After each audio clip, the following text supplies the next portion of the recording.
Kalau kita lihat kemarin kan waktu berapa hari yang lalu ya, dari hari Senin ya, market itu lumayan jelek ya teman-teman ya. Nah, ya marketnya lumayan jelek. Tapi apakah sekarang badainya udah selesai? Sebenarnya belum. Kenapa? Satu, kita masih lihat ya situasi geopolitik ini balik lagi ya. Memang sedikit slowing down, sedikit lebih bisa terkontrol. Makanya kalau teman-teman lihat oilnya mungkin sedikit turun ya. Terus juga teman-teman lihat dari USD IDR juga sedikit melemah. Berarti kita punya rupiah sedikit menguat. Terus dari ISG rebound ya. Nah otomatis bukan berarti overhangnya hilang ya. Tantangan berikutnya apa? Kita punya 10 years, bukan kita punya, US punya 10 years bond ini kan masih naik ya, masih lumayan kenceng dan sekarang memang lagi pullback. Nah kalau teman-teman ya, kayak kalau waktu naik tangga ini ya tetap ya, kita nggak mungkin bisa lompat 2-3 anak tangga tuh langsung ya. Kalau kita bisa lompat 2-3 anak tangga langsung, bisa-bisa kita jatuh gara-gara anak tangganya kebanyakan. Nah, sama nih kalau kita lihat ya pelan-pelan dia naik, gradually dia naik pelan-pelan ya, otomatis market ini akan punya waktu untuk price in suatu sooner later ya. Nah, kita bisa lihat dari kemarin ya, kalau dari hari Senin kita bicara gold ini kan lumayan naik ya, terus hari ini juga lumayan stabil harganya, dari minyak juga lumayan stabil, bahkan sedikit turun ya. Nah, mungkin dari 10 years obligasi itu juga mungkin masih turun sedikit. Terus juga teman-teman lihat kemarin pemerintah sempat mengeluarkan ini ya, sentimen buat sektor properti ya, yang untuk keringanan pajak ya.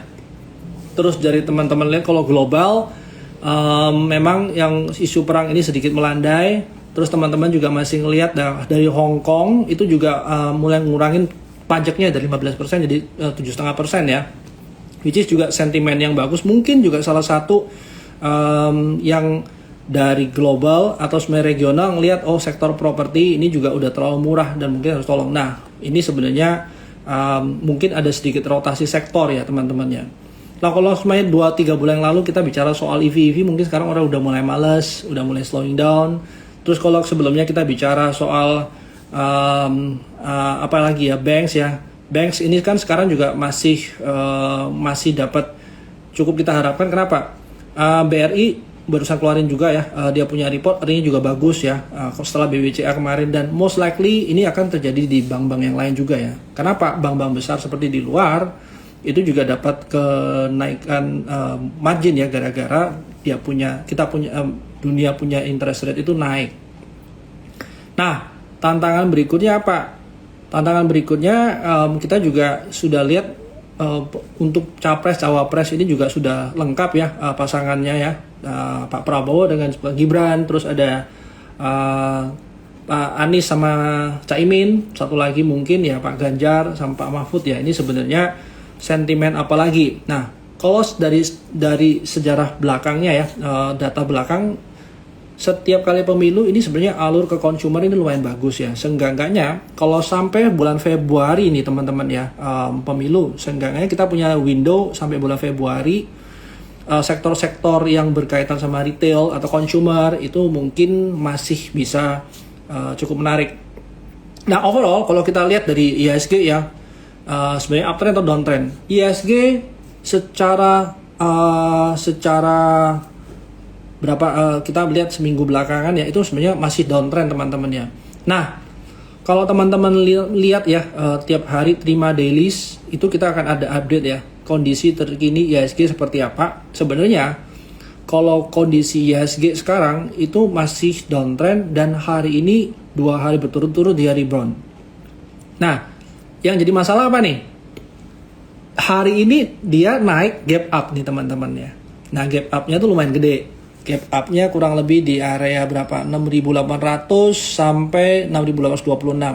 Nah, kalau teman-teman lihat area gap up ini yang kemarin sempat terjadi di sektor-sektor energi, itu juga akhirnya ketutup. Bahkan hari ini yang kayak Medco udah sempat naik, terus tahu-tahu berapa hari kan dia turun ya. Nah, teman-teman harus lihat, nanti kita lihat sama-sama ya.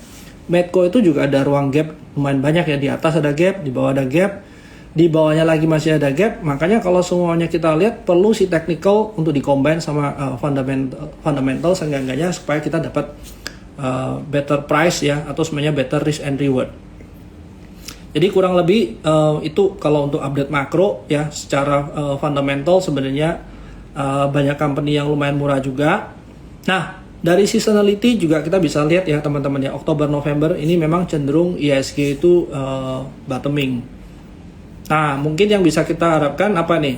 Tadi saya sudah sebutkan mungkin laporan earning untuk Q3. Terus mungkin berikutnya ada dari MSCI rebalancing, mungkin ada juga sentimen yang berkaitan sama capres cawapres ya, mungkin sektor-sektor consumer. Terus juga ada Santa Claus Rally ya. Kalau tahun lalu kita nggak dapat, mungkin tahun ini kita bisa dapat ya. Nah, tinggal yang overhang itu apakah nanti US itu akan menaikkan suku bunga lagi apa enggak. Kalau kita lihat dari seminggu belakangan, view-nya The Fed sebenarnya suku bunga mungkin mereka akan tahan di November ini ya, tidak menaikkan ya. Tapi dari Powell sendiri bilang kalau untuk ekonomi lebih bagus ya, tetap mereka juga perlu menaikkan satu kali lagi suku bunga minimal tahun ini.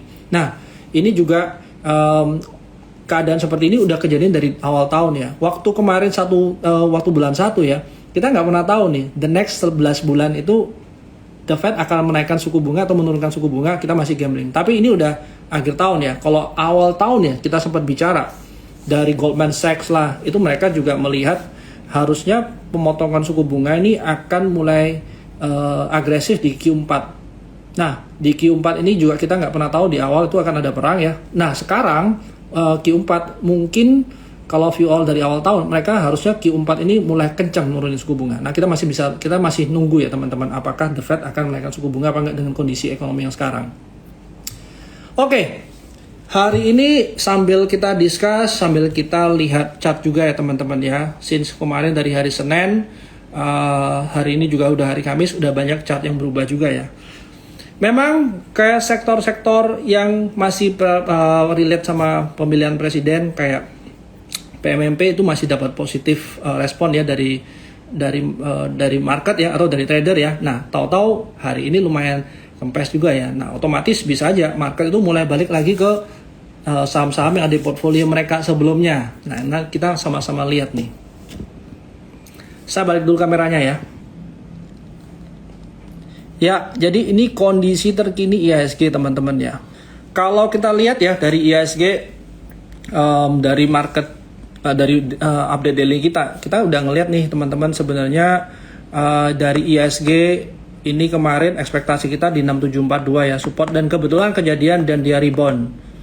Sekarang resisten yang kita harapkan dia berhenti sekarang di 6875. Nah, nextnya mau ngapain nih kita masih belum tahu ya. Tapi yang jelas kita dapat gambaran jelas nih, IHSG ini ada ini ya, ada ruang gap ya, kurang lebih sebesar ini ya. Dan hari ini setelah dia sentuh resistennya ya, otomatis ini psikologi market ya, setelah dia sentuh resisten dia malah turun ke bawah ya. Makanya teman-teman lihat ya, sesi 1 itu naik, sesi kedua mulai kempes ya.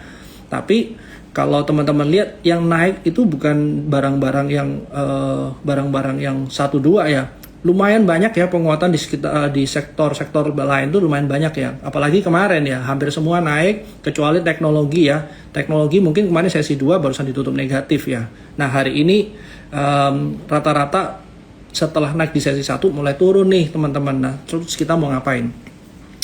Oke, kita lihat deh. Kayak tadi ini saya mulai dari Cars ya. Nah, Cars sendiri gimana? Kalau Cars memang ada kenaikan earningnya ya teman-teman ya. Nih saya coba tunjukin kenaikan earning dari Cars. Nih teman-teman bisa lihat ya, Cars ini punya kenaikan earning di Q3 ya. Harusnya kalau teman-teman ingat ya ceritanya Cars ini kan dia mau right issue ya. Nah mungkin right issue-nya berapa kita belum tahu sampai sekarang. Tapi yang jelas kalau dengan kenaikannya dia punya earning, harusnya jumlah right issue yang kita plan awalnya mereka mau misalnya HLT harusnya lebih berkurang atau lebih sedikit. Karena apa? Earningnya mereka naik. Jadi kalau untuk Cars ya, since dia juga sebenarnya pergerakannya masih ranging ya teman-teman ya. Cars, salah ketik. pergerakan Kars ini kan ranging ya, teman-teman bisa lihat nih dari sini. Dan dia sampai hari ini masih belum buat structure, berubah structure yang gimana juga ya. Memang agak pelan, dan di atas ini ada ruang gap kurang lebih 116 sampai 120 yang menjadi target kenaikan kita kalau semuanya dia masih melanjutkan tren. So far ini overall masih uptrend ya teman-teman ya. Dia belum break structure ya. Otomatis kalau kita bilang break structure benar-benar agresif kayak IHSG tadi. Ini belum ada, dan mungkin dia masih ranging. Sebenarnya kalau waktu ranging kita bisa manfaatin dia punya waktu untuk pullback ya. Waktu pullback itu untuk masuk di 105 ya. Kita masih ada di rekomendasi Trimegah, dan kita masih masuk dalam pantauan kita dengan target yang masih sama di 120 ya teman-teman ya. Jadi kalau saya lihat dari Kars itu juga masih menarik ya. Nah tadi mungkin ada yang nanya PMMP. PMMP gimana? Nih, secara teknikal kita bisa lihat ya, fundamentalnya dia tuh tahun lalu kan karena dia punya beban inventorinya dia terlalu besar ya teman-teman ya. Waktu itu sempat 300 atau 400 hari ya, berarti itu lebih dari 1 tahun ya. Nah, kalau lebih dari 1 tahun itu yang kita tahu kan sebenarnya barangnya kan nggak begitu turnovernya bagus ya. Nah, sekarang kita lihat nih teman-teman ya, kalau dari PMMP gara-gara ada efeknya si Gibran naik ya. Sebenarnya yang dulu punya kan si Kaesang ya, bukan Gibrannya. Nah ini udah naik 1, 2, 3 hari ini teman-teman harus lebih objektif ngeliatnya. Kenapa nih? 1, ini candle merah, shadownya besar, dan dia udah naik dari segini banyak. Mungkin orang lain udah pada taking profit dari secara teknikal. Yang dari kedua, overhang untuk siapa calon wakil presidennya sebenarnya udah habis ya. Saya takutnya momentumnya udah selesai. Kalau semuanya kita masih mau ngejar, ini sebenarnya lebih bahaya. Kenapa? Ada 1 gap, 2 gap, dan ini 3 gap. Dan harusnya candle seperti ini biasanya saya ngomongnya lebih ke exhausting candle. Nah ini biasanya marketnya udah mulai stop ya untuk rally lagi. Jadi itu kalau untuk PMMP sih. Kalau kita bicara Dharma ada laporan keuangan ya, memang semua rata-rata pada ada earning ya, musimnya earning ya. Nah teman-teman juga bisa lihat dari Dharma memang secara teknikal wait ya, teknikalnya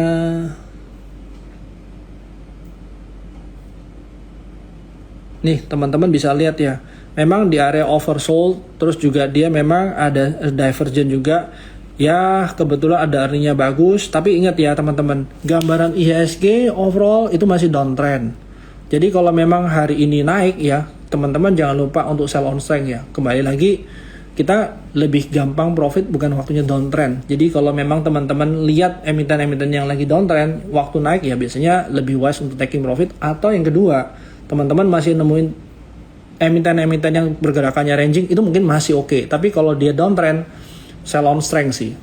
Jadi kalau Dharma menurut saya juga sebenarnya ada chance naik, tapi setiap kali kenaikan mungkin saya nggak akan ngambil tunggu sampai resisten di sini. Saya sampai 1490 mungkin saya akan taking profit udah ya. Jadi itu kalau untuk Dharma. Akra sendiri biasanya rajin bagi dividen ya. Kayaknya dia juga bisa bagi dividen, dan ini sebenarnya yang tadi kita bicarain di awal ya. Kalau perusahaan atau semuanya emiten dalam sesi perdagangannya dia itu lompat atau gap kayak gini nih, biasanya kalau nggak begitu jauh, gapnya itu akan lebih gampang ditutup. Hari ini sebenarnya dia udah mulai sudah bisa tutup gap ya, tapi kita bisa manfaatin rangingnya dia, masih ada gap dikit di sini untuk masuk ya, dan kita taking profit kurang lebih ya di area gap lah, kurang lebih 8%, kok 8%, mungkin 6% ya. Nah kalau 6% berapa lamanya kita nggak pernah tahu sih teman-teman. Tapi kalau kita lihat bulan Oktober November itu karena biasanya lumayan bottoming, IHSG itu lebih gampang naik karena terlalu banyak barang murah atau valuasi jadi murah ya. Itu untuk Dharma. Terus tadi kalau ada yang tanya soal ERA gimana? ERA harusnya ini punya earning juga bagus ya teman-teman. Dan dia juga udah lumayan murah ya, dekat-dekat sini itu memang area supply demand, juga dia lumayan banyak diskon. Secara earning harusnya dia bagus. Biasanya yang menjadikan momentum apa? Orang-orang bisa ngaitin waktunya iPhone rilis, itu biasanya penjualan dari ERA itu naik. Nah, yang teman-teman mungkin harus ingat ya, Era ini sendiri kan bukan cuma jualan HP ya. Kalau tahun lalu itu dia punya kenaikan itu simply karena jualan aksesoris lebih banyak ya marginnya. Nah ini sekarang kan yang aksesorisnya udah mulai dikeluarin ke Eral ya. Nah tinggal kita lihat nih, mana yang lebih murah, Eranya atau Eralnya. Mungkin kalau saya lebih suka Eralnya ya, tapi mungkin kalau dilihat downtrend, sama-sama downtrend, tinggal mana yang lagging, mana yang lagged. Kalau saya sih masih ngelihat secara valuasi Eral masih oke ya, masih bagus, dan harusnya kita masih tunggu nih kapan dia mulai reversal secara teknikal, seenggak-enggaknya kita nggak bottom fishing terus ya. Nah, kita bisa lihat ya teman-teman udah mulai rebound ya. Memang overall downtrend. Mungkin kalau semuanya kita mau nunggangin kenaikannya sampai 350, itu mungkin teman-teman bisa consider ya untuk spek dengan resiko di bawah mungkin di bawah 298. Itu mungkin kita harus mulai taking profit. Mulai batasin resiko ya kalau dia nggak sempat naik lagi atau nggak kuat naik lagi. Nah, entry point yang bagus berapa? Mungkin 314 itu menurut saya masih entry point yang masih risknya masih masih cukup favorable ya gitu ya. IPTV juga ya dari 50 naik, sebenarnya ini untuk trading ya, saham-saham seperti ini ya. Saham-saham seperti ini waktu 50 masuk, 60 keluar, seenggaknya dari 50 ke 55 itu kan sudah 10% ya. Nah, dari 10% lagi kalau dia bisa di atas 60%, tapi overall kita bisa lihat ya, memang pergerakannya dia memang cukup banyak sih selama bulan sebelum September ya sampai sekarang. Nah, tapi ini masih belum buat higher high juga ya. Teman-teman juga bisa lihat ya, volumenya juga nggak begitu rapi juga ya. Kadang-kadang hilang, kadang-kadang ada. Nah, ini mungkin teman-teman short term trading aja kalau masuk di IPTV. Ikutin yang rame aja. Sama, saya juga ikutin yang rame aja. Kalau hari ini apa yang rame nih? Meta ya. Teman-teman kalau lihat Meta, kita ada keluarin rekomendasi juga. Meta harusnya udah taking profit di 250 ya untuk trading cepet ya. Itu bisa naik lagi nggak? Saya masih ngelihat harusnya dia masih bisa naik lagi. Tapi kalau semuanya teman-teman belum punya, ya cari pullback di minor trend aja, mungkin lebih wise ya daripada masuk sekarang. Hoki juga masih ada di terima stock pick kita. Kemarin kita mengeluarkan stock pick itu di 140-145 ya. Nah, menurut saya 140-145 itu entry point yang masih bagus, dengan asumsi kalau dia masih melanjutkan kenaikannya harusnya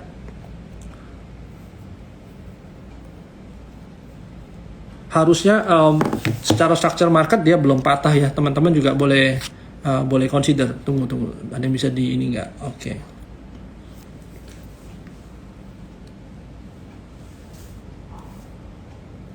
Coba ya saya invite satu orang kalau bisa.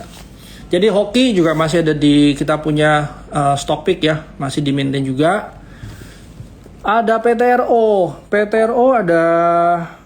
ada rumor ya, sepertinya akan ada kayak corporate action atau semuanya ini ya, makanya kenapa kok lumayan banyak ya transaksinya belakangan. Tunggu kita lihat. Sebentar, saya mau undang teman saya satu. Halo Bro Rio. Bro Hans. Apa kabar? Kayaknya kalau seperti ini saya kurang sopan nih nunjukin chart sama masternya chart. Wah, bisa aja nih. Gue ikutan sini nih mau cari info ini mah. Oke bro, gimana nih bro? Ini udah lama nggak ngobrol. Pas kebetulan di waktunya gua di sini, ada lu nih. Jadi gua invite nih. Jadi harusnya pas banget gue habis live kelar. Terima gak lagi nge-live ya udah. Iya. Gimana bro? Bulan Oktober kayaknya lumayan banyak barang-barang yang berserakan di bawah ya bro. Terus juga setelah rally dari Juli, Agustus, September, Oktober kita kena jegal. Nah ini gimana nih bro?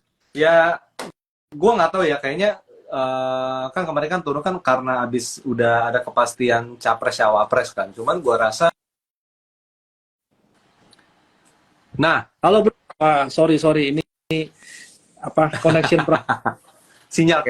Iya. Iya, jadi terakhir kan tadi dianggap sih yang capres cawapres kan udah ada fix ya. Cuman kalau gue lihat sih mungkin market sentimen karena dua sih ya. Pertama kan memang dolar kan naik terus, rupiah kan melemah udah sampai 16.000. Tapi yang kedua sih mungkin yang gue jadi concern itu pemilunya jadi berapa putaran gitu loh. Itu kan yang jadi orang, para pelaku usaha kan jadi wait and see juga. Kita di stock market juga biasanya jadi wait and see juga. Wah, kalau satu putaran oke lah, cepet beres gitu kan. Tapi kalau sampai 2 putaran itu kan kalau nggak salah di bulan apa ya, Februari sekali sama Juni ya kalau nggak salah ya, Juni. Jadi kan artinya setengah tahun depan itu tuh effectively nunggu-nungguan gitu loh. Jadi ya mungkin itu yang jadi sentimen yang sekarang lagi jadi concern pribadi gue sih, gue concern ke sana sih, gue concern ke sana. Cuman tetap aja kalau ngeliat market sih so far, walaupun indeks kita gagal ke 7.000 ke atas ya, cuman gue rasa opportunity di indeks itu masih menarik. Karena toh indeks kita juga masih bermain di range konsolidasinya sih. Lu dari tahun 2023 awal ini kan memang mainnya kan di di 6.500 sampai 6.800 kan di bagian bawahnya kan, yang awal-awal tahun. Jadi gua rasa strategi yang efektif di awal tahun gua rasa masih akan berjalan di akhir tahun ini sih, bro. Kelihatannya sih gitu. Oke. Nah, kalau gitu gini deh, bro. Since kita udah mulai di Q3 nih, bro ya. Aha. Q4. Relatif kita punya efektif itu cuma 2 bulan ya. Nah, Yes. bener nih, ada ngomong pemilu AS. Nah, biasanya gini nih, bro. Nah, Pemilu AS kapan? Ada lagi? Ada dong. Abis ini dong. Bulan apa? Tahun depan. Harusnya sama. Ah, gila. Gue kira Biden baru naik. Ini udah mau turun.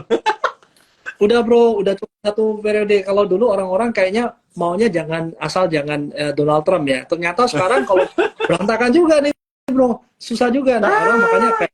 Tapi Waduh.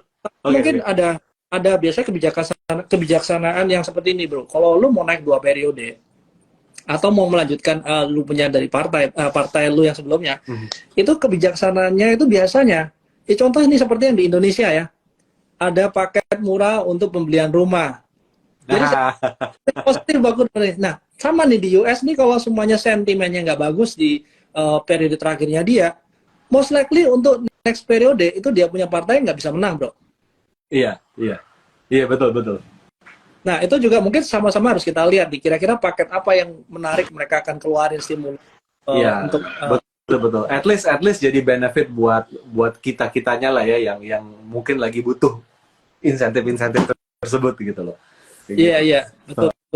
Tapi ya gitu sih. Tapi poinnya sih sebenarnya kalau gue lihat di market itu satu sih, bahwa tidak pernah ada momen very comfortable gitu loh. Jadi kayak sekarang nih, kayak gue sekarang mikir, aduh nih pemilu jadi 2 periode nih, jadi tahun depan hanya setengah tahun efektif. Waktu itu tadi bilang pemilu Amerika, ada lagi, gimana dong ya. Jadi ya memang kita sebagai trader pasti akan menghadapi kayak gitu terus tuh setiap hari gitu loh, setiap hari, setiap bulan, setiap tahun. Jadi ya tinggal pintar-pintarnya kita menentukan timing sih, bro. Nah, bro, ini gue mau nanya nih, bro. Mungkin di luar market dikit ya, karena kalau gue lihat ya, orang-orang yang di sini mungkin udah lihat stock pick dari lu, review dari lu, dari tempat lain juga. Ngomong stock pick terus, kira-kira sebenarnya gue lebih tertarik view lu sebenarnya tahun 2024 ini gimana? Bakal jelek atau bakal bagus nih? Karena ada beberapa argumen gue 2025 itu mungkin ada beberapa problem yang mungkin kita harus aware dari sekarang nih. Oke, jadi kalau kita ngobrol non technical ya. Sebenarnya gue kalau ngelihat data ya, kalau gue ngelihat kan tahun depan tahun pemilu. Jadi sebenarnya kalau ngelihat data, sebenarnya tuh pemilu kita dari sejak tahun 2004 sampai 2000 yang terakhir sebelumnya gitu ya.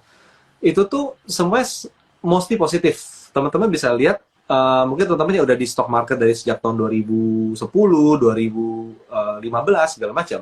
Kita tuh menjelang pencoblosan itu tuh market kita tuh cenderung naik. Itu cenderung naik. Jadi biasanya jadi datanya kita tuh seperti itu. Jadi cenderung naik. Tapi setelah pencoblosan itu lebih banyak wait and see. Jadi sebenarnya opportunity itu sebenarnya menarik kalau melihat data, based on data gitu ya. Baik yang tahun 2004 2 putaran ataupun yang sisa-sisanya itu yang 1 putaran semua. Nah, gua nggak tahu nih nanti next itu akan 2 putaran, 1 putaran. Cuman data 1-2 putaran pun juga positif waktu itu di tahun 2004. Apalagi ini kita udah bulan apa sih? Oktober mau November, Desember, lalu ada Januari, Desember ada window dressing, lalu Januari ada January effect gitu ya, lalu Februari ada Valentine which is itu pemilu kan gitu. Cuman kalau melihat data yang historis ada berdasarkan IHSG dan timing pemilu, itu sebenarnya market kita cenderung hingga menjelang pemilu tuh based on data positif sebenarnya di sana. Nah, sebenarnya positif. Kedua apa? Kan menjelang pemilu tuh kita mengerti sendiri bahwa kan uang beredar itu kan makin banyak ya. Which is kalau uang beredar banyak, biasanya kan yang terjadi adalah kan spending. Nah, jadi harusnya kalau bicara spending, kita bisa expect saham-saham yang relate dengan spending jangka pendek itu akan menarik. Contohnya mungkin seperti consumer goods gitu kan. Consumer goods, lalu habis itu kayak mungkin gadget mungkin itu juga mungkin masih menarik juga. Di sisi lain juga kan harga batu bara, harga oil kan lagi masih tinggi itu. Ya mungkin kita bisa lihat kapan momen mereka udah mulai reversal lagi. Jadi pada dasarnya sih kalau gue melihat dari beberapa faktor tersebut, sebenarnya gue cukup optimis at least hingga sampai kuartal 1 tahun depan tuh masih positif sih bro. Ya. Kelihatannya di Ya. sana. Ya. Nah, cuman nanti tantangannya gini, tantangannya adalah siapapun pemimpin negara ke depan kan bisa jadi kebijakan beda tuh. Kayak kita 5 tahun, 10 tahun terakhir kan fokusnya kan di infrastruktur kan.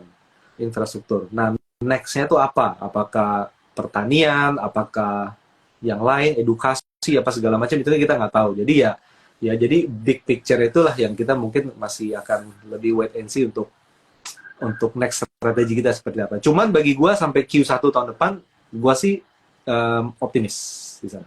Ya. Mungkin kurang lebih hampir sama ya bro. Memang kalau sebelum pemilu, ya memang customer mereka spending akan jauh lebih besar karena uang beredar banyak. Uang beredar udah banyak, otomatis orang kumpul mungkin orang rokok juga ya bro ya. Iya. Perlu makasih dan segala macam. Nah ini biasanya lu lihat aja nih kayak gudang garam juga lumayan oke kan sekarang. Iya, Terus juga kita exclude yang kayak Wismilaknya ya, itu udah dari awal tahun udah geber-geber habis-habisan. Betul. Tapi harus rokok tetap nomor 1 ya. Ya. Terus juga Unilever udah mulai rebound. Nah, yang gua biasanya lihat kalau tadi lu bilang kayak sepemilu ya, gua mau lihat pos pemilunya sebenarnya sih, bro. Ya. Satu kalau pos pemilu ya, mereka ini kan setelah menjabat jadi presiden itu kan nggak langsung sulapan semuanya jadi beres smooth. Kita transisi, ya, mereka bersih-bersih juga. Betul. Terus juga dilihat kalau mau jujur ya, 2020 kemarin waktu COVID, bukan jujur, tapi based on data ya, mereka kan banyak di US tuh keluarin bonds besar-besaran bro. Dan itu kan kapan? Jatuh temponya kalau nggak salah 2025 ya. Nah, itu yang lebih gua takutin bro. 2025 mereka jatuh tempo, kupon besar, harus jatuh tempo ini gimana nih? Gua nggak ngerti efeknya. Apalagi sekarang udah suffer nih, udah suffer, harus bayar kupon, ya gue nggak ngerti kayak yang China Evergrande aja sampai sekarang nggak beres-beres ya bro ya. Iya. Nah, ya memang. Jadi memang menebak masa depan tuh kadang susah gampang sih bro. Memang itu udah challenge-nya di market lah. Cuma pada dasarnya mungkin kalau di gua akan lebih fokus memang di tahun 2024 dulu di Q1 sih, pertama di sana. Lalu nanti apakah ada sektor-sektor unggulan segala macam, mau nggak mau kayak abis dari pemilihan presiden sudah tahu pemenangnya siapa, kan memang kan market wait and see lagi. Kabinetnya gimana, lalu abis itu 100 hari kepemimpinan gimana segala macam. Cuman yang kita perlu ingat di sini adalah bahwa stock market itu kan ahead the curve, selalu seperti itu. Jadi resultnya itu belum muncul, tapi udah ada yang gerak di situ, udah ada yang gerak. Nah, jadi teman-teman perlu fokus juga di sini adalah apa?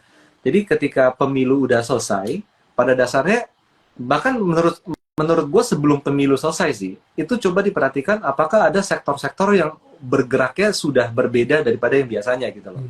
Karena biasanya market itu pasti, ya kita tahu lah, maksudnya pasti ada insider lah, istilah kayak gitu. Pasti ada si insider gitu. Pasti ada sektor yang bergerak lebih dulu dibandingkan berita ataupun fakta ataupun apa segala macam. Nah, bisa jadi itu menjadi fokus nanti ke depannya sih. Karena memang sekarang masih jauh dari sebuah kepastian ya. Kurang lebih gitu sih, bro. Oke, bro. Karena kalau kita diskon hal yang tadi bilang insider lah, mungkin segala macam, tanpa itu semua, bro. What's your focus di Q4 ini, bro? Gua kalau yang sekarang gue lagi fokus, gue lagi nunggu apakah sektor batu bara, related energy ya, itu masih akan bisa bagus lagi gitu loh. Jadi karena apa? Karena kan harga kan memang komoditasnya masih tinggi ya, relatifnya tinggi. Apakah mereka bisa bagus lagi? Karena sekarang ini harga tinggi, tapi sahamnya turun terus. Kebanyakan gitu kan, kayak ITMG lah, Adaro, kan harga komoditas tinggi, tapi harga saham turun terus. Jadi apakah sell off ini udah kelar atau belum? Jadi poinnya tuh di sana. Itu sektor yang lagi gue cermatin sekarang. Karena kayak Adaro, kalau misalnya teman-teman perhatiin, itu dia tuh sekarang tuh lagi menyinggung banget sama lagi nempel sama EMA 200, simple moving average EMA 200. Jadi sebenarnya tuh Adaro tuh benar-benar di persimpangan jalan. Tapi di sisi lain kayak ITMG masih jelek gitu loh, masih kalah banget sama dari Adaro. Tapi ya karena based on harga komoditas, jadi gue merasa gue akan pantau di sektor energi-energian. Tapi di sisi lain consumer goods. Jadi memang yes, gue pantau kayak rokok-rokokan, ada GGRM, HMSP, termasuk Unilever. Unilever pun juga udah mulai ada pergerakan yang lumayan lumayan beda dibandingkan sebelumnya. Jadi Atau ada iya betul, udah beda banget gitu loh. Jadi ya istilahnya Unilever gerak ini udah kayak GGRM yang semingguan yang lalu gerak gitu loh. Tapi at least udah ada lonjakan-lonjakan. Betul banget. Di sana. Dan itu kita nggak boleh denial ya bro, nggak boleh jatuh cinta sama satu dan akhirnya kita nggak mau lihat yang lain. Padahal waktu momen-momen yang paling bagus tuh waktu benar-benar sektor rotasi ya bro ya. Seenggaknya kita nikmatin dia waktu benar-benar di bawah nih. Betul. Atau benar-benar murah. Nah ini tadi masih relate sama yang gue bilang nih. Biasanya kalau kita lihat ya di Oktober November ini kan banyak barang-barang murah ya. Tinggal mungkin eventnya ceritanya apa? Kebetulan kalau kali ini di drive sama ada perang, ada pemilu, terus juga masih oke lah itu geopolitics itu satu hal ya bro ya. Terus juga mungkin kita harus lihat ini sih laporan Q3 ya yang rata-rata itu banks itu paling lumayan oke, atau cenderung bagus. Terus juga mungkin kita lihat dividen interim ya bro ya. Kayak Adaro itu biasanya kasih dividen juga lumayan besar ya. Iya. Mungkin apalagi Adaro kan harusnya labanya tinggi ya. Yes. Dengan komoditas seperti sebentar. Adaro berapa sih dia Q2D ya? Oke. Let's see lah ya. Apakah dia bisa sama kayak 2022 atau ya tapi at least lebih bagus. Tahun lalu di PR-nya dia untuk Adaro 40% bro. Nah, apakah tahun juga atau berapa? Otomatis ya kita bisa tahu kira-kira dividennya kita dapat berapa persen sih. Yieldnya berapa kita ya? Kasar tadi ya, kita hitung kasar ya mungkin sekitar 15-18% ya dividennya mungkin masih bisa. I see. Lumayan sih. Ya itu mungkin itu jadi alasan kenapa harga Adaro lebih kuat daripada yang lain-lainnya sih. Ya, let's see ya. Iya. Ya, betul. Nah, terus juga mungkin ini sih bro, kita ngomong singgung dikit soal energi. Energi kalau kayak batu bara ini mungkin biasanya batu bara jadikan substitusi waktu oilnya naik ya bos ya. Nah, sekarang yang jadi masalah kalau oilnya ini memang dipakai dan tidak ada substitusinya bro. Nah ini lebih ke structural ya. Jadi gue masih ngelihat ya, gue masih percaya ada dua komoditi yang structural dan sampai sekarang itu masih belum ada jalan keluarnya. Satu di oils, yang kedua di CPO bro. CPO ya. Udah lama CPO nih tuh diomongin CPO. dari kita punya demand itu ya sebenarnya kurang terus bro. Sedangkan setiap tahun kita naik dari B35, B40, B45 terus loh. Dan sekarang dari yang kemarin ada El Nino itu juga ya pangan juga berkurang ya bro ya. Kita sampai harus impor keluar. Terus CPO juga ini kita nggak ngerti ini apakah ada demo lagi ya ini yang sebenarnya faktor jeleknya buat CPO. Cuman itu sempat kemarin ngomong harusnya kayak badai El Nino ini jadi selesainya di Q1 bulan Februari Maret ya gitu. Nah itu mungkin juga teman-teman juga harus mulai ini ya efeknya apa setelah dia selesai gitu. I see. Iya ya CPO. Nanti balik lagi nih capres cawapres mendatang apakah kebijakannya gimana lagi kan gitu juga kan. Gua rasa ya untuk infrastruktur sih udah selesai sih. Maksudnya kayaknya udah gitu loh. Kan udah habis-habisan kan. Maksudnya udah all out gitu kan. Jadi gua rasa next apa gitu loh. Nextnya apa? Apakah ketahanan pangan, apakah agraria segala macam kan Indonesia kan nggak jauh-jauh dari situ kan.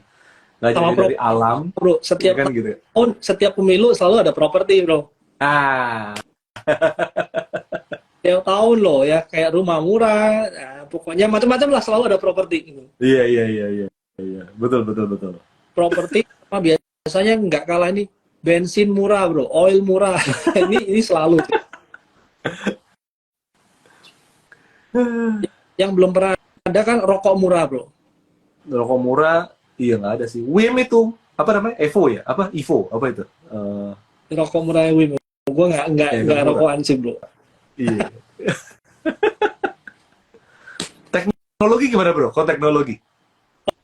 Oke, kalau lu bicara teknologi ya, kita harus lihat data juga nih bro.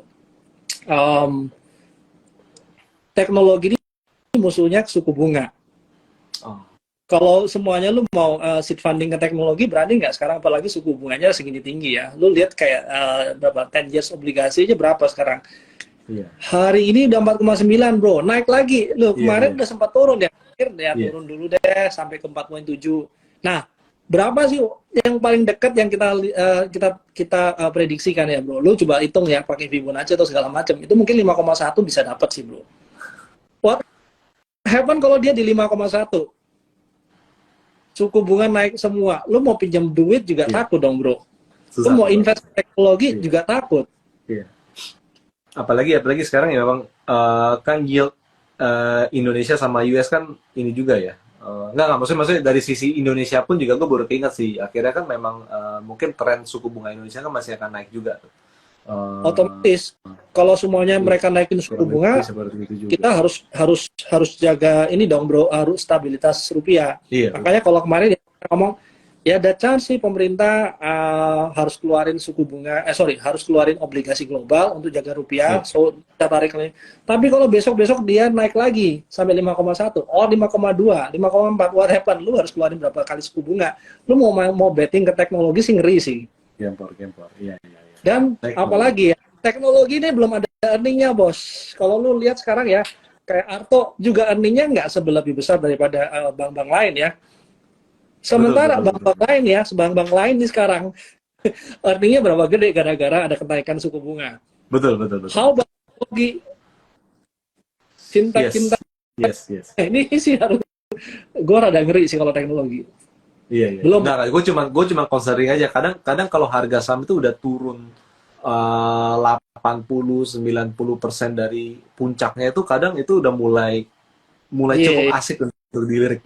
Apalagi kalau udah turun 95%. Udah tinggal sisa 5%. Kadang itu tuh udah asik gitu loh untuk dilihatnya, dan swingnya juga enak gitu. Tapi bener sih bro, lu kalau ngomong kayak fundamental is one thing, technical itu hal yang lain. Kalau semuanya fundamental, kita lihat memang kinerja ya bro. Kalau semuanya kita bicara technical lah, atau market, atau apalagi saham ya, itu kan sebenarnya supply and demand doang ya bro ya. Kalau semuanya supply demandnya nggak imbang ya, naik atau turun kan gitu kan. Lepas dari dia punya story apa. Nah mungkin nanti setelah dia liquid atau dia naik, barusan story-nya ada keluar, terus akhirnya baru ada. Nah ini balik lagi. Benar juga lo bilang kalau semuanya 80-90% turun, ya harganya udah murah, otomatis orang mungkin akan spek ya. Nah hari gini sekarang kalau lihat 1660 Goto itu hampir sama dengan waktu awal-awal si founder-foundernya masuk sih bro.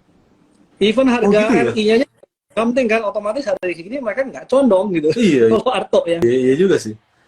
Goto itu sih harusnya murah sekarang kalau ya. Kalau lu mau pegang panjang ya nggak apa-apa.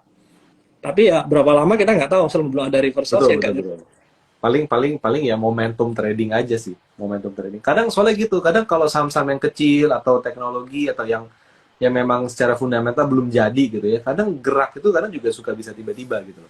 Makanya gue nanya teknologi itu karena gue curious, karena ini udah diskon banyak ya. High-nya itu udah rendah banget gitu, udah rendah. Tapi tinggal nunggu kapan ada flow lagi kan, ada flow. Iya.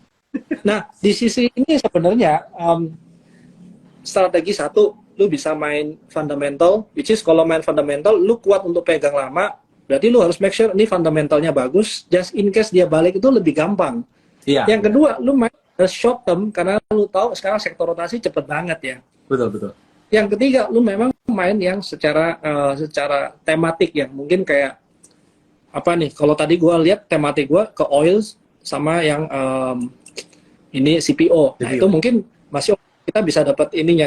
Tapi sektor rotasi yang lain itu kayak nggak structural. Ini gua masih belum ada pegangan. Mungkin lebih pendek mainnya gitu. Betul, betul, betul. Tapi by the way, kalau tadi lu ngomong mengenai fundamental, sebenarnya ini mungkin bisa jadi tips buat teman-teman juga sih. Kalau Hmm. marketnya itu nggak jelas, somehow kalau kita mau trading, itu di blue chip itu paling enak. Apalagi Hmm. blue chip big banks misalnya gitu ya, atau yang top 10 big cap lah, itu biasanya itu paling enak. Karena apa? Karena mereka itu fundamental udah jadi gitu loh, udah jadi. Jadi ketika harga itu turun, bisa jadi cuma karena panic selling di market, tapi sebenarnya secara long term flow itu masih masih bagus juga. Jadi apa namanya, trading di saham blue chip di momen ketika market itu mungkin kita anggap masih uncertain, itu sangat considerable banget loh untuk di situ loh. 7. Contoh, Hmm. contoh ya, Pegas.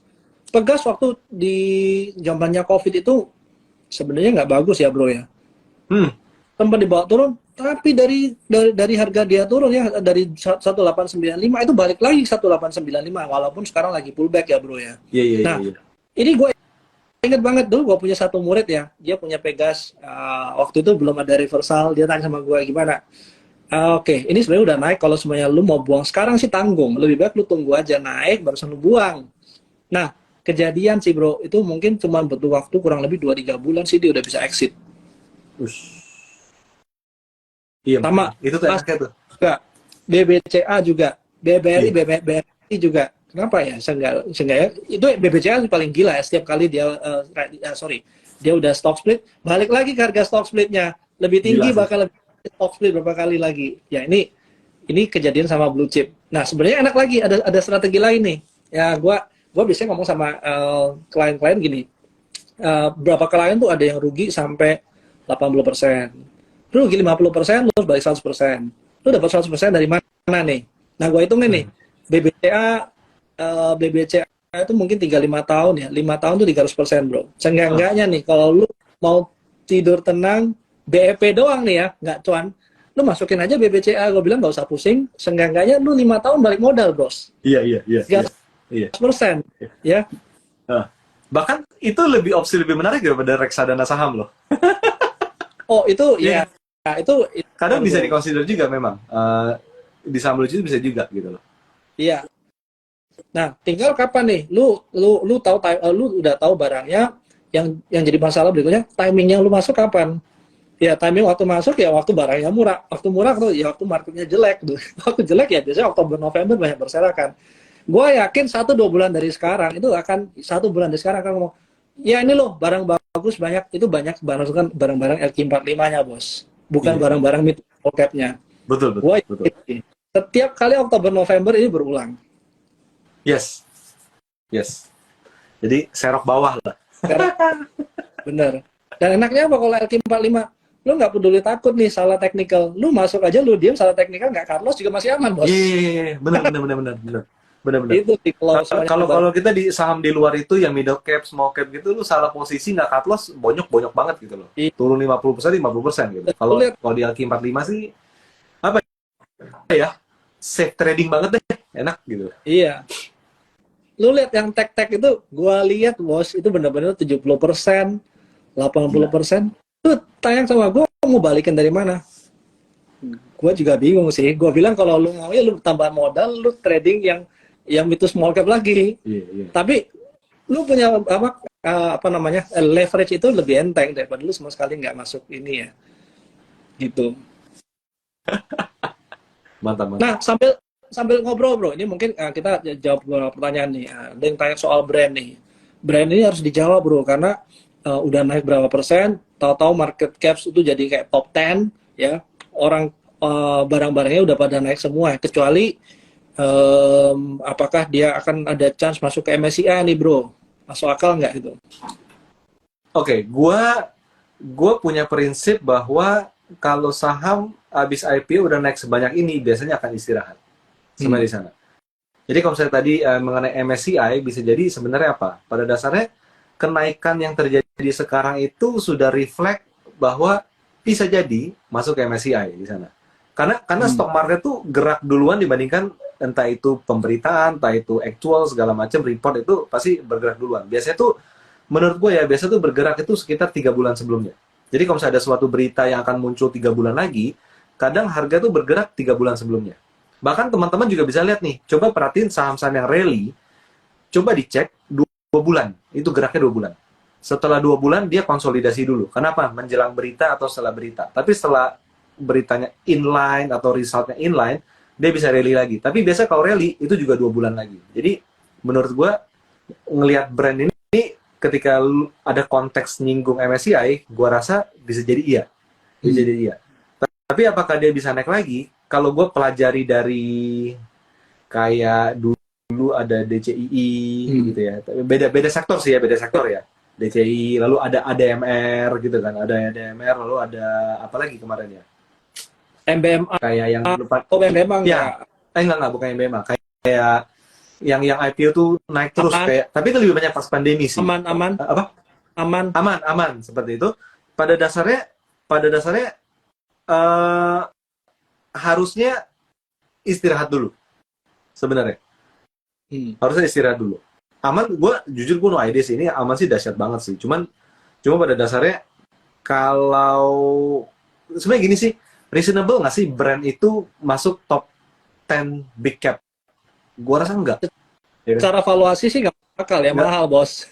Iya kan, nggak masuk akal. Jadi pada dasarnya gue lebih percaya bahwa dia akan istirahat dulu karena naiknya udah sangat maksimum gitu loh. Udah sangat maksimum. Gitu. Tapi kalau ketika lu bicara MSCI, gue langsung kepikir bisa jadi ya masuk di MSCI gitu loh. Bisa jadi masuk MSCI, tapi dia geraknya duluan. Jadi kalau udah keluar berita MSCI, biasanya itu udahan. Ya. Tapi gini bro, sebenarnya patternnya yang mungkin kita perlu sama-sama belajar ya. Biasanya karakternya tuh gini, barang di masyarakat nggak banyak, yang pegang dia. Kalau yang pegang masyarakat banyak, ngapain masuk MSCI bos ya? Tapi kalau gue mau ya, gue masuk ke MSCI, gue pegangnya banyak. Setelah MSCI rebalansi selesai, gue bawa ke MSCI, gue taking profit, barangnya berantakan, ya udah, nanti urusan lain lagi ya, kerja lagi gitu. Nah ini mungkin sebenarnya tipikal yang sama dengan semua barang-barang yang harus masuk MSCI. Iya bisa jadi sih. Nah, atau jangan-jangan dia mau ngalahin Lo Kok Tung ya, jadi orang terkaya di Indonesia ya. Nah, kalau Lo Kok Tung itu ngasal ngomong. bayarnya ya, kan barangnya dia masih ada yang lain bro, yang belum naik. Betul juga. Nah, itu aja yang dikerek deh, biar gue bisa taking profit juga bos. 300, 500. Gue ada satu concern sih, kenapa emas itu harga naik, tapi emiten kita tuh loyo semua ya? Itu any idea nggak sih? Oke, gini bro, ini gue udah bolak-balik ngomong juga. Jadi gue data dari tahun 76, itu gue masih update sampai tahun 2022 kemarin. Nah, gold itu Agustus ke atas, itu cenderung naik bro. Cenderung naik. Nah, tinggal eventnya apa bisa beda-beda. Nah, kalau kita bicara soal yang benar-benar kayak gold, si BRMS lah ya. Nah, BRMS itu kan memang kapasitas produksinya naik ya. Secara fundamental dia juga mendukung. Tapi kalau semuanya kayak Archie, itu kan sebenarnya karena dia mau dijual ya. Makanya orang-orang expect untuk dijual. Dan kebetulan emitennya gold. Momentumnya bisa ya. Tapi udah berita udah keluar duluan mau dijual ya? Ya masih simpang siur ya bro ya. Ini kan satu grup sama SMMT kan? Samalah Eagle Group. Nah, SMMT terus BPPT itu grupnya dia semua. Iya, kalau SMMT kan dia tuh dulu naik banyak. Itu berita mau dijualnya itu muncul di belakang atau di awal? Ingat gak bro? Munculnya agak tinggi waktu itu. SMMT ya, agak tinggi ya. Tender offer kan di harga rendah. Nah ini juga sama-sama pasang kuping, pasang telinga sih. Tapi balik lagi nih, kebetulan aja kalau yang Archie sih gue lihat bukan karena goldnya ya, lebih karena ke merger acquisition-nya. Kalau lu lihat baca konten yang sebelum-sebelumnya, Salah satu emiten-emiten yang masih bisa menarik untuk dilihat ya, selain kayak tadi kita cari yang Q on Q bagus, terus yang ada dividen. Salah satu ya M&A itu kayak akhir tahun itu emiten-emiten masih masih lumayan Iya, agresif untuk M&A. corporate action yang menarik juga sih memang. Ya, betul sekali. Archie ya. Oke. Tapi Nah, bro, ya, ngomong-ngomong nih, ada yang tanya soal MDKA. What do you think kalau MDKA, bro? Ini MDKA kan sebenarnya juga biasanya relate sama gold ya. Kebetulan ngomong sama soal gold nih, bro. Nah, MDKA kan biasanya dia ada goldnya, memang pelan, iya. agak pelan. Terus, dia longsor lumayan dalam dan sampai sekarang masih belum reversal nih, bro. Kira-kira menurut lu good time untuk masuk nggak? Gua MDK itu udah keluar, gua kick dari watchlist gua udah cukup lama sih. Gua nggak ngerti kenapa nih saham kayak gini. Cuman kalau ngelihat dari technical ya, sebenarnya dia ada support yang cukup kuat di 2400 sebenarnya. Kurang lebih ya, plus minus. 2400 tuh support yang cukup kuat. Hmm, 2300 sampai 2400. Jadi mungkin itu bisa jadi level untuk kalau mau bottom fishing. Cuman kalau ditanya apakah ini saham menarik untuk disimpan agak lama karena lu beli di harga yang agak murah, gue ragu. Gue ragu. Jadi itu cuma kayak untuk nge-swing aja gitu loh. Nge-swing aja. Tapi by the way, kinerja gimana sih? Sebentar, MDKA. Oh ya, rugi ya? Rugi dia. Kenapa bisa rugi zaman kayak gini? Nah, ini kita harus lihat sama-sama ya, bro. Ruginya kenapa? Kalau kayak kemarin ESA itu kan dia rugi karena memang di Q1 kan dia ada sempat stop produksi ya, bro. Iya, Nah, ini kita harus lihat baik tuh nih, ruginya kenapa. Gitu. Jadi kalau MDKA, yes, gue agree sama lu. Memang di sekarang ini harga-harga untuk bottom fishing, untuk di support area, tapi memang belum ada chance dia naik ya. Belum ada tanda-tanda dia reversal juga. Iya. Nah, seenggak-enggaknya untuk buat tanda dia reversal juga perlu waktu. Betul. Nah, kalau Ya, sekarang kalau kita untuk any support kita masuk, mungkin nggak begitu wise ya. Karena sebenarnya yang paling gampang kita lihat satu industrinya dia gimana sih. Nah, Iya. kalau mungkin teman-teman mau lihat industri itu kalau pada jalan ya, yang paling jelek juga ikut jalan. Nah, sekarang satu industri dia atau satu sektornya gimana? Nah, kalau sekarang dari MDKA, oke lah, kita lihat di support, masukin watchlist, so kita tunggu aja sampai dia benar-benar reversal, mungkin lebih wise daripada kita masuk sekarang. Betul. Iya, makanya gue, iya sih, emiten emas itu entah kenapa lagi loyo semua sih. Maksudnya, even dari Antam pun juga loyo. Yeah. Terus juga Ya, tapi balik sih ya. Jadi sebenarnya ini moral of the story adalah sebenarnya komoditas naik belum tentu emitennya bisa naik, kan kadang gitu juga. Jadi kita harus benar-benar cermat dalam memilih saham juga sih, kadang gitu ya. Kayak coal nih, gue penasaran dengan coal pokoknya. Ini harga tinggi, mereka bisa ngejar atau enggak? Iya. Tapi mungkin bedanya gini, bro. Satu, coal ini biasanya kalau pas US dollarnya naik tinggi, memang company-nya bisa untung karena forex ini ya. Karena di forex. Iya. Problemnya adalah gini, teman-teman. Kalau semuanya US dollar itu terlalu tinggi, at some point itu orang akan berhenti beli karena kemahalan. Iya. Kalau udah beli kemahalan, ekonomi itu slowing down. Begitu ekonomi slowing down, yang ditakutkan adalah oversupply. Itu aja sih sebenarnya yang kita harus jaga. Jadi kalau kita ngomong US dollar, kita nggak bisa US dollar naik pasti komoditi bagus. Biasanya kan kalau kita lihat dulu ya, waktu zaman COVID ya, atau pas peralihan dari teknologi ke komoditi, 10 years-nya bagus, 10 years-nya naik terus, berarti musuhnya si tech company. Berarti kalau begitu ya yang diuntungkan adalah komoditi. Waktu itu level dari US Treasury, US 10 years yield-nya itu tidak setinggi sekarang. Ini sekarang cerita beda karena dia udah terlalu tinggi. Dan orang-orang pada suffer nih, semua US dollar terlalu menguat terhadap mata uang asing nih. Semua berlomba-lomba ngeluarin obligasi. Takutnya nih, semakin tinggi, semuanya semakin buat obligasi, akhirnya lama-lama bayarnya kemahalan kan, bos gitu. Iya sih. Kesimpulannya satu sih, hidup tuh nggak pernah tenang aja. nggak ada yang tenang ya. Gue IG live sama lu tambah pusing gue. Tahun depan US pemilu ternyata. Aduh. Ya, Waduh, ada ini lagi. Lalu besok utang obligasi. Waduh, ya maksudnya ya. Tapi that's the beauty of stock market sih. Jadi banyak hal itu membuat harga jadi volatile, dan volatilitas adalah kan opportunity ya. ya. Kadang gitu. Ada satu lagi bro. Nah itu kenapa salah satu kalau lu ngikutin BTC USD itu naik banyak banget. Ah Bro. iya. Itu pengganti safe haven ya juga. Ya? Semakin orang-orang masuknya ke sini bro. Makanya emas udah dibuang nih sama orang nih. Wah, ini udah sama kayak berlian nih. Berlian De Beers itu udah ganti jadi berlian apa sih? Lab ya, lab grown diamond sekarang. Aduh. Yang harganya tinggal 1/10. Aduh. Oke. Udah jadi buangan nih. Coba objektif ya, fokus dikit. Jadi kalau investasi pengen tenang malah pusing. Sebenarnya gini teman-teman. Investasi kalau mau nggak pusing, kita nomor satu tahu karakter kita seperti apa. Ya. Kalau memang karakternya kita nggak bisa atau risk appetite-nya nggak begitu tinggi, mungkin kita lebih bagus masuknya ke reksadana mungkin ya. Anyway, reksadana orangnya nggak ada yang bodoh sih. Semuanya mereka pasti terukur, mereka main data. Mungkin nggak lebih detail daripada kita. Dan kalau teman-teman tahu, yang megang reksadana, yang beli reksadana dari fund-fund itu rigid banget.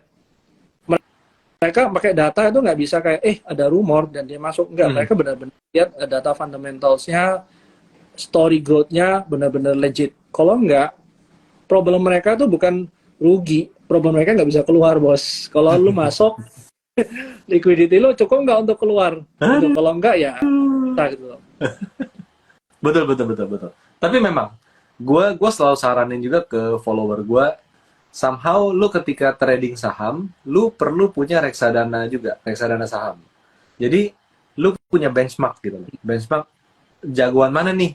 Mendingan trading atau reksadana saham gitu loh. Jadi kadang kan ada juga orang yang bilang kan reksadana lagi nggak begitu bagus nih, lagi returnnya lagi jelek ya, karena kan ISG juga belum oke kan. Cuman bandingin lagi sama porto trading juga gitu loh. Jadi it's still good to have dua itu gitu loh. Ada porto trading sama ada reksadana. Nah, kita bisa saling ngejar gitu loh. Wah, nih gue kalah nih dari reksadana saham nih. Gimana cara improve-nya gitu loh. Itu kan juga menarik tuh sebenarnya. Ya, betul.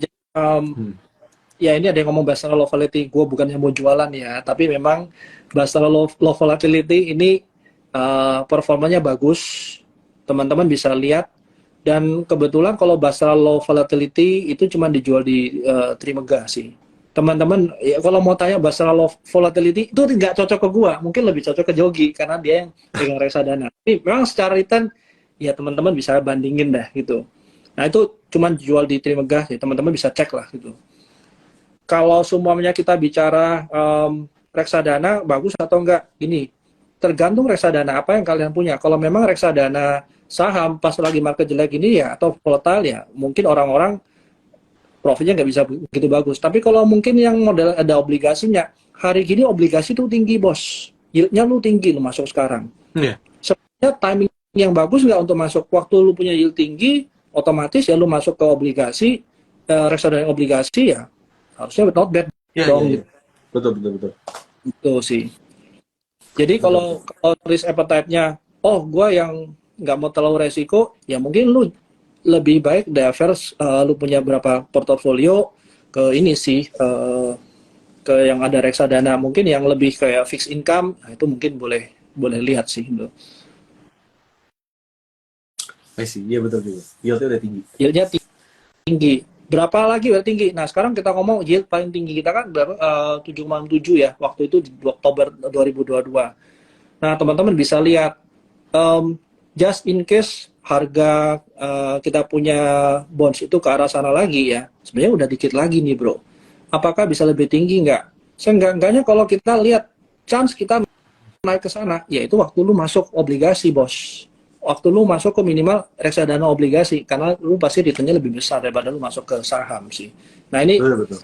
Lebih ke makro dikit lah yang harus kita combine sih. Sip. Gitu bro. So, seru nih. Mungkin ini bro, nanti lu kelamaan nggak bisa tidur nih bro. Lu tambah pusing nih. US election gitu, oke. Jadi mungkin Gimana Bro Rio? Mungkin 5 menit, 2-3 menit terakhir nih, lu ada strategi apa nih? Mungkin kayak lu summary key points apa yang harusnya kita ambil waktu kurang 2 bulan ini. Sebenarnya kalau Desember lu bilang 1 bulan full, ya enggak juga, 6 Iya. bulan ya.